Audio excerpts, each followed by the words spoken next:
Welcome to Let Me Fix This. Enjoy the video. In this video, I will show how to make buffalo ranch sauce, only way. Start by gathering hot sauce, ranch, butter, and seasoning so everything is ready.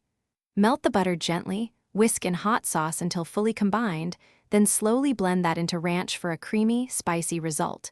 Taste and tweak with salt, garlic powder, or honey to balance heat. Serve warm with wings or crisp vegetables.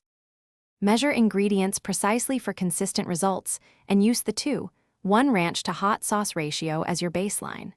Start with 2 tablespoons of hot sauce for each half cup of ranch and add a tablespoon of melted butter to achieve creaminess. If you want a thicker dip, fold in a spoon of sour cream or Greek yogurt for body. Chill briefly so flavors meld and then serve. Use gentle heat and constant whisking to blend butter and hot sauce without breaking the emulsion, which gives you a silky texture. Warm the butter just enough to melt, do not boil, and let it cool slightly before adding to ranch so you don't curdle the dressing. Try smoked paprika or fresh chives for extra flavor, then refrigerate briefly and bring to room temperature before serving for best texture and taste. Thanks for watching. If you found this helpful, don't forget to like and subscribe.